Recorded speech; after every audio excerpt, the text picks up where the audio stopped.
The number of large-scale infrastructure projects in East Africa fell significantly in 2014. That's according to a report on continental construction trends by Deloitte.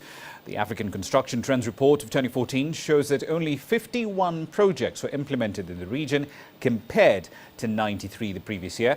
The total value of the projects fell by a smaller magnitude, however, going from just under $68 billion in 2013 to about $61 billion the following year. Now, in contrast, however, the rest of the continent recorded an increase in the total value of the projects executed. Southern Africa was right to the forefront in terms of construction activity with 46% rather of the total project volume. Total project value rose significantly in Southern Africa too by $62 billion, in West Africa by $25 billion, and in Central Africa as well, that went up by $18 billion. Let's dig deeper into that report. Mark Smith is the Regional Head of Infrastructure and Capital Projects at Deloitte, is in studio with us right now.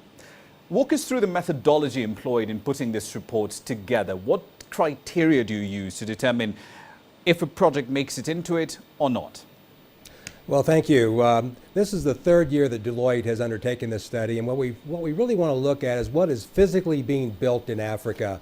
Not all the hype around planning, but what's being physically put into the ground. So we decided to take and look at large projects, anything that was more than 50 million US dollars in terms of what we classified as mega projects that had broken ground, that were actually physically being built within Africa and within the various regions within the continent. Year on year also, we're seeing the scale of government financing for projects going up by quite a bit, threefold in fact, within the window we're looking at for this report. Is this all government funding sourced from debt, or is it a mix of government debt and taxpayers' money as well? Well, what you have is what we're seeing is to jumpstart the basic infrastructure development that's happening, especially here in East Africa. A lot of it is being financed by the government through debt financing or through the large DFIs that are out there. That's the majority of it, but there's still a lot of private investment coming into Africa as it relates to some of these large infrastructure programs. The data in the report also indicated that funding from China isn't as large as some may think, given its, shall we say, outsized reputation across several sub-Saharan African economies. Is this an anomaly in one year to another, or just part of a wider trend where international DFIs and governments just dominate funding? Well, there's no question that China is still a dominant player in both infrastructure financing as well as building the infrastructure programs, especially around transport and ports, airports, rail. And if you combine both financing as well as building, the China banks and the companies, construction companies, are really building almost 50% of the infrastructure programs, especially here in East Africa.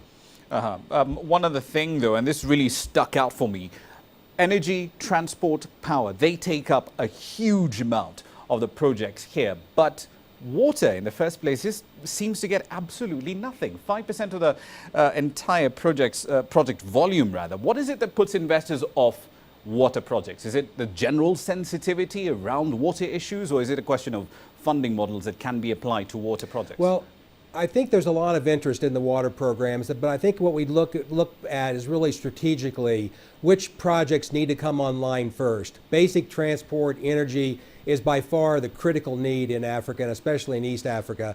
So I think that's where you see a lot of the investment going. Clearly, there's a lot of water projects coming on board. In fact, there's a very large water program that's going to be financed through a PPP financing here in Kenya. So again, I think it's more of an anomaly that's a priority project that's not showing up in the data yet, but will be coming next year. Indeed, we'll be certainly be looking forward to your data set when it comes out next year. But one last question for you. When it comes to funding road, rail, port projects, what's the preferred funding model that you're seeing in your data? Build, own, transfer, build, own, operate and transfer setups, or experiments with annuity financing like what Kenya is doing for roads?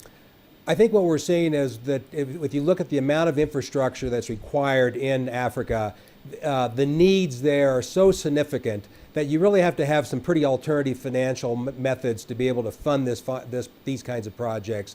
PPP projects are clearly the norm now. That's going to happen more and more in Africa. But clearly, debt financing, government funding is going to still be very, very critical. But we see PPPs increasing by over 100% just over last year. Indeed, 26 plus in the report that you did put out for 2014. Thank you for your time, Mark.